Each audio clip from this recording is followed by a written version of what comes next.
Have you downloaded your free copy of the Biblio Lifestyle 2023 Spring Reading Guide? It's a free downloadable PDF guide that shares some of the best new books of the season, along with a list of fun things to do, spring-themed recipes, and tips to help improve your reading life. So visit springreadingguide.com to download your free copy of the 2023 Spring Reading Guide. That's springreadingguide.com for your free copy of the 2023 Spring Reading Guide. Now, onto the episode.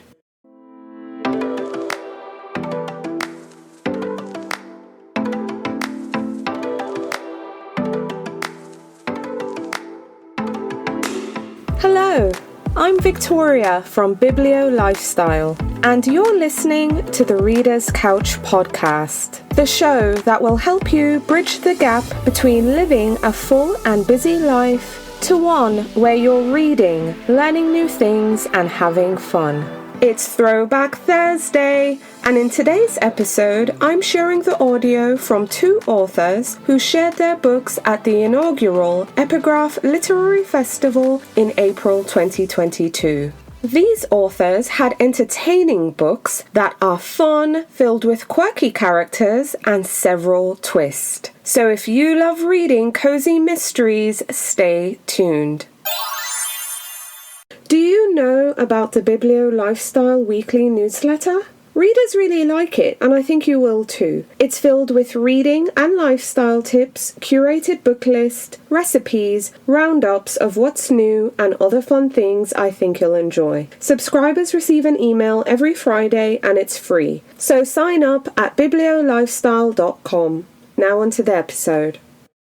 Well, hello there, and welcome to another episode of the Reader's Couch podcast. It's Throwback Thursday, and in today's episode, I'm sharing the audio from two authors who shared their books at the inaugural Epigraph Literary Festival in April 2022. These two authors had entertaining books that are fun, filled with quirky characters, and several twists. So if you love reading cozy mysteries, then this episode is just for you. But before we get started, I want to invite you to join us at our next virtual festival from Thursday, April 27th through to Saturday, April 29th. Our 3-day bookish celebration will have an amazing author lineup, some great speakers, and fun sessions. So visit epigraphlitfest.com to register. Again, that's epigraphlitfest.com to register, and I hope to see you there. Okay, so now back to today's episode. In today's podcast episode, and in every Throwback Thursday episode, from today until our next event, which starts on April 27th, I will be sharing the audio from past author sessions here on the podcast. Today, we are sharing the audio from two cozy mystery authors who shared their books at the April 2022 festival. You will be hearing from Emmeline Duncan, the author of Double Shot Death, and Frank Anthony Polito, the author of Renovated to Death. So I hope you enjoy the audio from the authors sharing their books at the festival. And you can find a link with a list of all their books in the show notes. Now, onto the episode. First, I'd like to introduce you to Emmeline Duncan, the author of the novel Double Shot Death.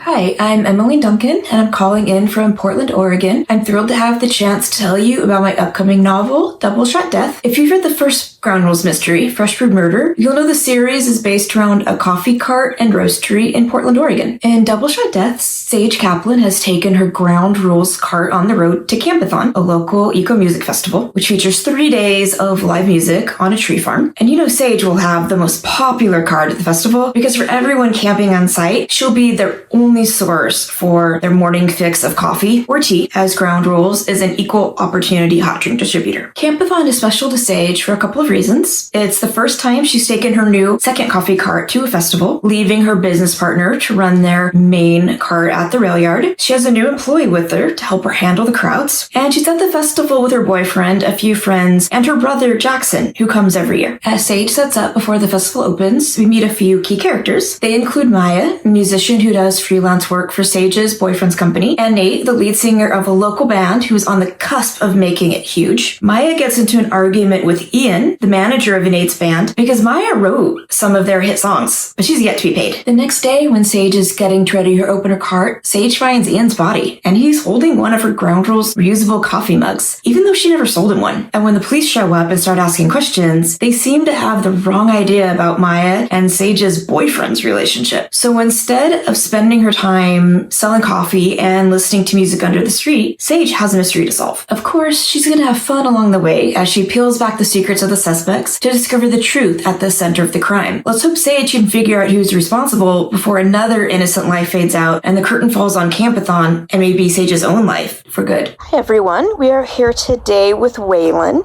sidekick of cozy writer Emmeline Duncan, and we assume the inspiration for her stories. So tell us, Waylon, about the first murder you solved.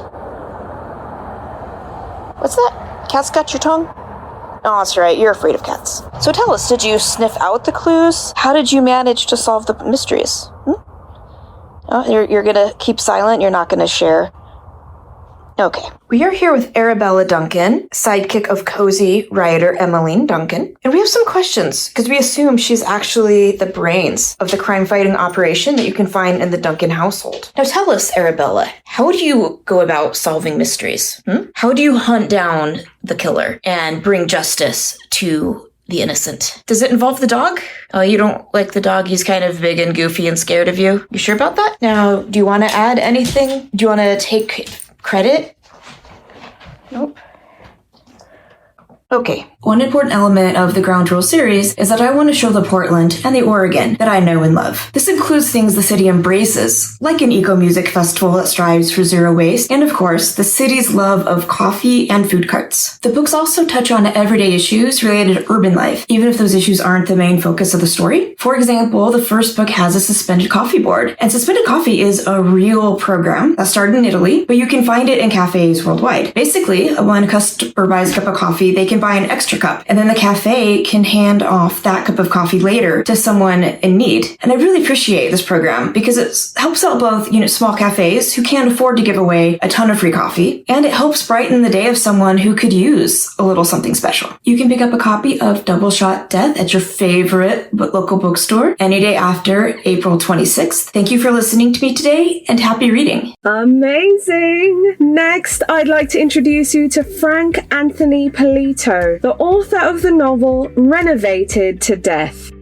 Hi, I'm Frank Anthony Polito. I'm joining you today from Pleasant Ridge, Michigan, a historic suburb located just outside of Detroit. I'm super excited to be sharing my first new novel with you in almost 9 years. It's called Renovated to Death, and it's book 1 in the new cozy mystery series called Domestic Partners in Crime, available from Kensington Books on May 31st. Now, in the book, we meet PJ Penwell and his real-life domestic partner, JP Broadway. PJ and JP are a millennial couple living in the Detroit suburb of Pleasant Woods, where they host their own home renovation TV show, the aptly titled Domestic Partners, as seen on Home Design Television, aka HDTV. When the story starts, PJ and JP are getting ready to kick off season 2 of their TV show. They found the perfect location to renovate. It's a 1920s Tudor revival located right across the street from where they live on Fairway Lane. For the past 25 years, the house has been sitting empty after the original owners died in a snowmobiling accident up in northern Michigan. The current owners are their sons, a pair of twin brothers, Terry and Tom. Before the cameras can even start to roll, one of the twin brothers is found lying face down, dead at the bottom of a rickety old staircase. Now it's up to JP and PJ to use the skills they've acquired as the former star of a TV cop drama and a best-selling mystery novelist to figure out how the dead man died and who killed him. Like in all good cozy mysteries, the town of Pleasant Woods is filled with a cast of colorful characters, many of whom live right on the block with PJ and JP. PJ and JP live at number 1 in the Craftsman Colonial, Across the street at number 2, we have a Queen Anne home that's been converted into a wine bar called Chianti, which is owned by Andrew and Brianna Kim. Now, the Kims, they have a beef with the Cash brothers because the historic Tudor revival that's being renovated is located right next door to their wine bar. And since it's been sitting empty for so long, the Kims were hoping that maybe the Cash brothers would sell them the house, and then that way they could tear it down and build a parking lot in its place. Next door to PJ and JP is their neighbor, Bob Kravitz, aka Fairway Bob. Bob is the kind of guy who knows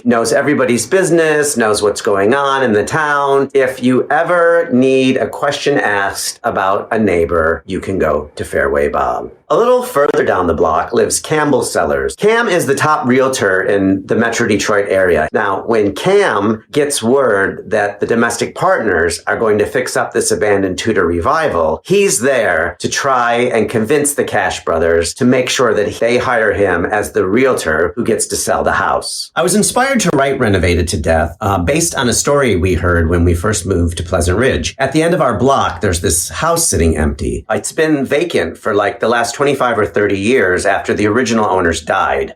We were told that it now belongs to their daughter who lives on the other side of town. But for whatever reason, she doesn't want to let it go. It has too much sentimental value. It's the house that she grew up in. She just can't bear the thought of parting with it. Every so often, some lawn service people will come. In the winter, the snow will be shoveled, but it just sits there day after day, year after year, with the window shades pulled down and the curtains closed. We can't even believe she doesn't want to sell it. I mean, in today's real estate market? Come on. Hey everybody, welcome to Pleasant Ridge, Michigan. I wanted to show you my 1924 Craftsman Colonial that my partner Craig and I purchased on HGTV's House Hunters.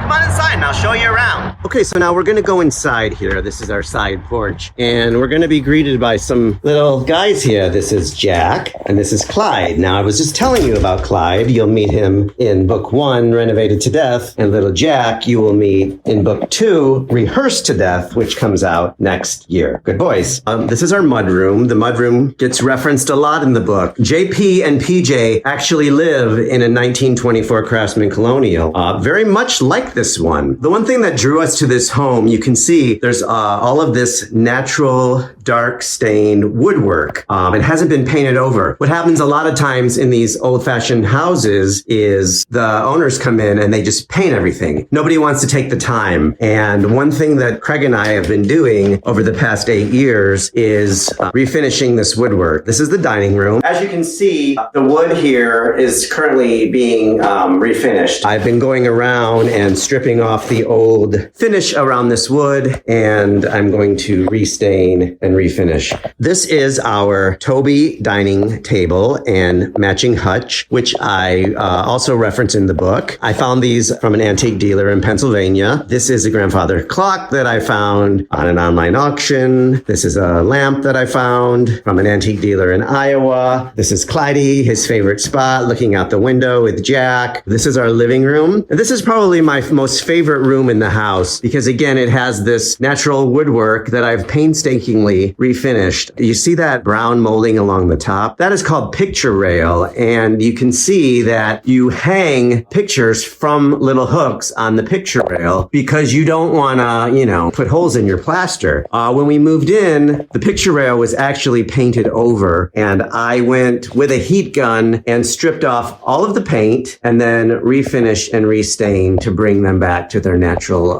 color. This right here, this is the picture of Clyde that I first saw on the Adopt-A-Pet app, looking ever so sad with his little red puffy coat. This is my favorite feature. This is a Pewabic tile fireplace. Now, Pewabic is a local Detroit-made tile. It's very rare to have a Pewabic tile fireplace in a home, and we were just thrilled that we had the chance to have this Pewabic fireplace here in this beautiful house. Like I said, Renovated to Death is my first cozy mystery. I had a super fun time writing it. It was super challenging putting together all the pieces of the mystery. I watched a lot of hours of Murder, She Wrote, you can bet. I look forward to sharing it with all of you when it goes on sale on May 31st. I have been told that the story is a bit unique as far as cozy mystery goes, having queer protagonists. My hope is that readers of traditional cozy mysteries will get a glimpse into a world that they might not be that familiar with. with. Thank you to everyone at Epigraph Literary Festival for having me, and happy reading!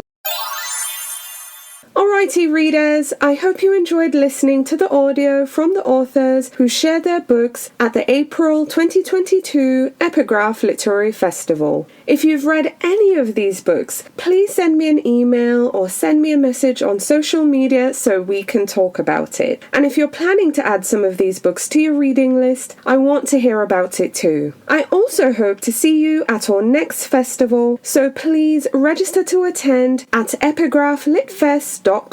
That's epigraphlitfest.com and join us from Thursday, April 27th through to Saturday, April 29th. I'll also include a link in the show notes so you can sign up there.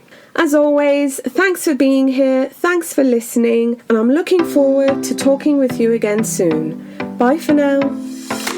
Thank you so much for listening to the Reader's Couch podcast. Please subscribe to the show, share it with a friend, and take a few seconds to leave a rating and review. Until next time, stay lounging, stay reading, and whenever you're in doubt, go straight to your local bookstore or library. Thanks again for listening, and happy reading.